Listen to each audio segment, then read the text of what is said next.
Аналіз шырокага масіву дакументаў ад законаў і падручнікаў да справаздачаў сілавых структураў паказвае, рэжым Лукашэнкі мэтанакіравана дэканструюе нацыянальную памяць беларусаў. Пасля 2020 года ўлады ўзнавілі дыскрэдытацыю нацыянальных сімвалаў. З бібліятэк знікаюць кнігі беларускіх аўтараў. За іх захоўванне могуць арыштаваць. Асобна адзначаецца перапісванне школьных падручнікаў. 19 стагоддзе падаецца як спакойны час у складзе расійскай імперыі. Паўстанне супраць Масквы як памылка. Выдаленыя тэмы сталінскіх рэпрэсіяў, беларускай эміграцыі, крытычны аналіз другой сусветнай вайны. Знікаюць імёны Каліноўскага, Ластоўскага ды іншых нацыянальных дзеячаў. Польшча ў новым наратыве становіцца галоўным ворагам, а агульная еўрапейская спадчына замоўчваецца. Як падкрэсліваюць даследчыкі, хаця рэпрэсіі часта выглядаюць хаатычна, за імі стаіць выразная логіка – знішчыць усё, што падтрымлівае нацыянальную годнасць і сувязь Беларусі з Еўропай. Спадарства Сергей Будкін, кіраўнік Беларускай рады культуры, ўжо зараз завітаў у студыю Белсат. Спадар Сергей, добрый вечар. Прывітанне ўсім. Ну, падаецца, вось мы таксама, і Алеш, і я працуем у навінах і бачым, як вось на працягу гадоў, кожны месяц, практычна кожны тыдзень ёсць нейкія факты пераследу людзей за нацыянальную сімволіку, за, не ведаю, напрыклад, тое, што нават пенсіянеры ў 21 годзе чыталі кнігі беларускіх пісьменнікаў у электрычцы, іх за гэта затрымалі. Аднак нават я, перачытаўшы вось гэта даклад Беларускай рады культуры, ўсё роўна трошкі так быў шакаваны, да якога часам маразму даходзіць, калі чалавек, напрыклад, у сваёй кватэры ялінку, так, з чорна-белымі шарыкамі з пагоняй паставіў, і да яго ўламліваюцца нейкія там губазікаўцы. Ці вас таксама шакавалі вынікі гэтага дакладу? Ну, в принципе, я все спрабую роўна ўспрымаць, інакш як бы не выжыць просто, да, там мы да гэтага холадна падыходзім, каб просто зафіксаваць канкрэтныя імёны, канкрэтныя факты, каб даць поўную карцінку, але і тут былі моманты, якія мяне, ну, як такога проста чалавека, проста беларуса менавіта шакавалі. І тут, напэўна, справа найперш пра мілітарызацыю адукацыі. Гэта вось такая самая яскравая, напэўна, рыса апошніх 4 год, апошніх 5, так, калі мы размаўляем з перспектывы 20-25, таму што яна пранікла ва ўсе літаральна ўзроўні адукацыі, то бок ад дзіцячых садкоў, і вось там ёсць такі момант, калі Качанова наведала дзіцячы садок нумар 6 у горадзе Фаніпалі, яе спадабаўся там нейкі патрыятычны цэнтр, нейкі чырвоны куток, по прынцыпу вось, як бы, ранейшых савецкіх, і яна сказала: ой, клас.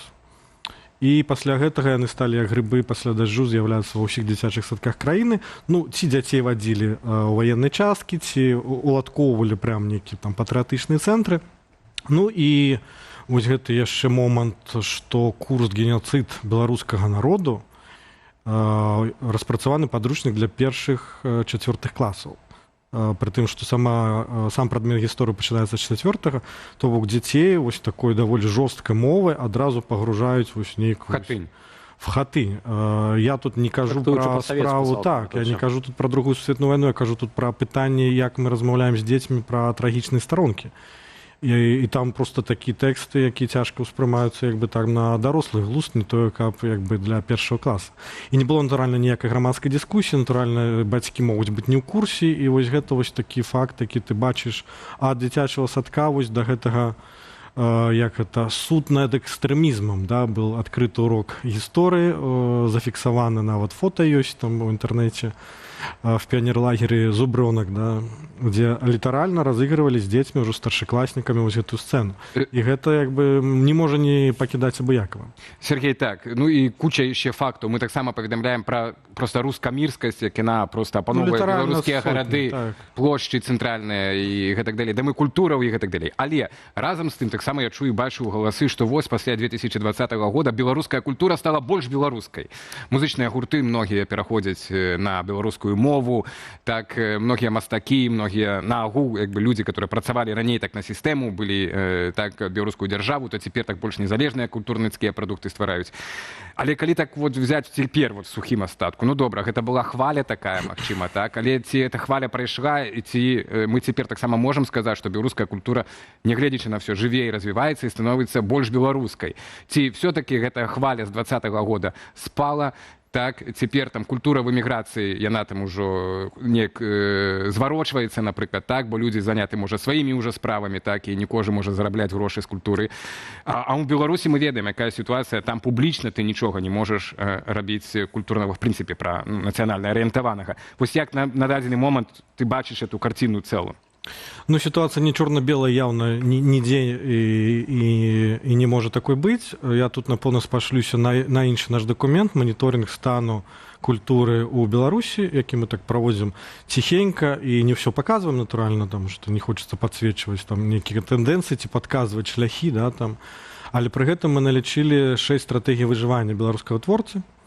Ну, і вы можете самі уявіць, што гэта, да? То бок гэта ад поўнага распушчэння ў гэтай прасторы і згоды і прыняцця да нейкай падпольнай дзейнасці, да спробы пошуку кампрамісаў, да непрымірэнчасці, да ад'езду, да страты прафесіі наўмыснай, да, і так далее. То есть кожны сябе ў гэтых абставінах паводзіць, ну, як можа, да, то есть мы не можам як бы казаць, што нейка адназначна выклікаць паводзіны. Але тое, што людзьмі вось кіруе гэтае пачуццё справядлівасці, калі яны бачаць, што ну просто нішыць на нашых вачах, да, то бок кнігі паляць, закапваюць экскаватарам. Да, то есть, ну, меня яшчэ шакаваў факт, 2000 сторонак на сёння складае просто пералік, PDF-документ з пералікам экстрэмісцкіх матэрыялаў. То бок вось такі нейкі проста лічбы, а ты разумееш, што за гэтымі лічбамі просто... Калі ў матэрыялы экстрэмісцкія ўносяць творы Вінсента Дуніна Марцінкевіча альбо Вацлава Ну, уже, здаецца, вот Дуніна пашкадавалі. Так, але так, вынішаюць, ну, просто не тое, што пластамі.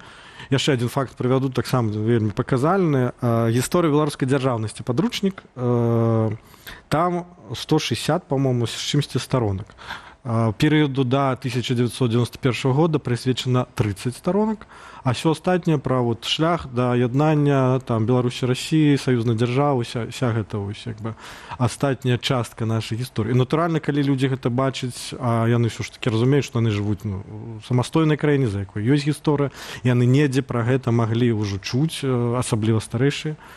І натуральна, што яны хочуць на гэта неяк рэагаваць. Ну вось не відаць этой культуры. Так, я разумею, ты кажаш пра гэта, што творцы самі хаваюць, так, і так далей, але культура мае быць відавочнай. Гэта не значыць, што і няма, да, і гэта адна са стратэгій выжывання. Вось, мы бачым пры гэтым рускі мір, хорошо на карцінцы, вось, цяпер карцінка ідзе, так, ён паўсюль у Беларусі, ну, як бы мае адкрытыя дзверы. Публічнае вымярэнне. І вось пытанне я пра тое, што рабіць, так, як мы можам абараніць беларускую культуру, не робячы яе прывабнай публічнай?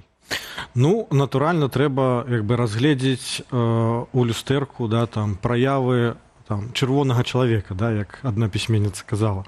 То бок, які сядзіць у кожным з нас, і паступова як бы вось гэта зламываць, так? То бок, рабіць тэрыторыю уласнай свабоды, да, там, бараніць сваю ментальную незалежнасць, так? То бок, цікавіцца гісторыя свайго рода, сваёй сям'і, да, там, і гэтак далей, і пашыраць гэта ў коле аднаадумцаў, так, і гэтак далей.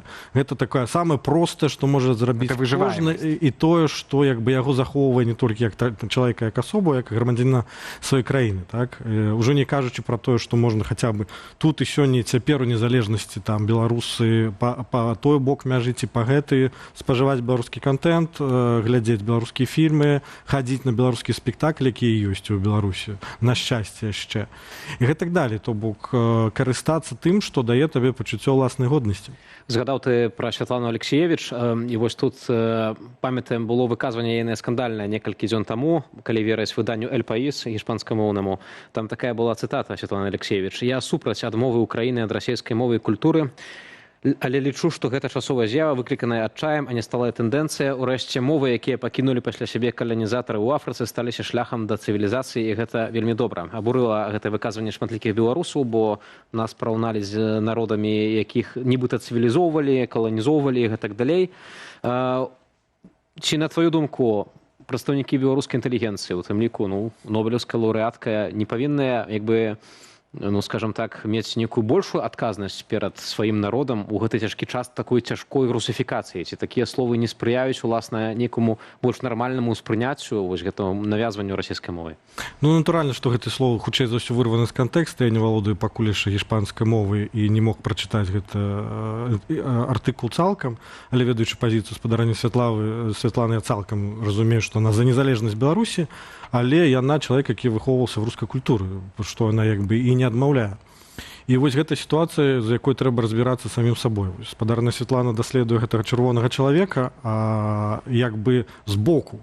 але ось цікаво, як би, каб кожны з нас даследаваў яго ўнутры, таму што так ці інакш ён у нас жыве, таму што мы альбо нарадзіліся як бы ў гэтай імперыі, альбо як бы нашы бацькі адтуль паходзяць. Так ці інакш гэты ўплыў ёсць, і з гэтым уплывам трэба нешта рабіць і вырашаць, праз якую лінзу ты глядзіш на гэта, пад чыім уплывам ты хочаш быць, з чаго сілкавацца, з чаго натхняцца і каго ты хочаш уласна бачыць далей вось на гэтай тэрыторыі, да, там, наколькі самастойна гэта тэрыторыя павінна быць. То бок тут пытанні, якія трэба як бы задаваць самому сабе. І вось менавіта час, калі дзяржава з такім прыгнётам хоча ўціснуць у нас гэтую расейшчыну, шмат што залежыць ад нас самых,